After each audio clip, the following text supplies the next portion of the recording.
இன்னைக்கு நம்ம ஆஸ்பரா ஓவர்சீஸ்ல ஒரு ஆஃப் லெட்டர் வந்து நெதர்லாண்ட்ஸ் வந்து சைன் பண்ண இருக்காங்க. நம்ம கிளைண்ட் அவர் ஆஃபீஸ் வராங்க இன்னைக்கு. இவரை நம்ம ஆஃபீஸ் வர்றதுக்கு முன்னாடி ஆஸ்பரா ஓவர்சீஸ் ஜஸ்ட் ஒரு ஸ்டார்ட் அப் தானே, ஜெனியூனாக இருப்பாங்களா, இப்படி பல டவுட்டோட தான் வந்தாங்க. நம்ம சொன்ன மாதிரி 4 மாசத்துல நெதர்லாண்ட்ஸில் வேர் ஹவுஸுக்கு ஆஃபர் லெட்டர் சைன் பண்ண வராரு. ஸோ நாங்கள் ப்ராமிஸ் பண்ண சேலரி 2000 யூரோஸ், ஆனால் அவருக்கு வந்த சேலரி 3300 யூரோஸ்.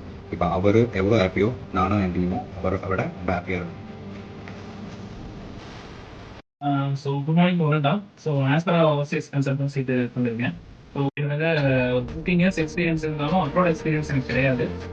நிறைய கன்சல்டன்சி மூலமா லோக்கல் ஜாப்ஸ் ட்ரை பண்ணி போயிருக்கேன். பட் அப்ராட் ஜாப்ஸ்ன்னு சொல்லி ஃபர்ஸ்ட் டைமா நான் ட்ரஸ்ட் பண்ணி வந்த கன்சல்டன்சி ஆஸ் பர் ஓவர்சீஸ் தான்.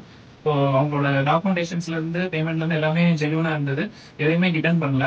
வில்லியம் சார்ஜஸும் எதுவும் கிடையாது. அதனால அவங்க நம்பி டாக்குமெண்டேஷன் கொடுத்து ப்ரொசீட் பண்ணல. ஒரு ஷார்ட் பீரியட்லேயே வந்து எனக்கு நெதர்லாண்ட்ல வந்து ஒரு வேர் ஹவுஸ்ல ஒரு நல்ல போஸ்டிங்ல நல்ல பேக்கேஜ்ல எனக்கு ஜாப் அஷ்யூர் பண்ணி ஆளோட பண்ணி கொடுத்துருக்காங்க. 1.5 மந்த்ஸ்ல நான் நெதர்லாண்ட்ல இருப்பேன். இவங்க ட்ரஸ்ட் பண்ணலாம். நான் ட்ரஸ்ட் பண்ணதுனால இந்த லெவலுக்கு வந்திருக்கேன். நீங்களும் ட்ரஸ்ட் பண்ணி கண்டிப்பா அவங்க அப்ரோச் பண்ணலாம். தேங்க்யூ. இவர மாதிரியே உங்களுக்கு ஃபாரின்ல வேலை வேணும் அப்படின்னா கோயம்புத்தூர்ல இருந்து எங்க ஆஃபீஸ் விசிட் பண்ணுங்க. இல்லை கீழே இருக்க நம்பர்ல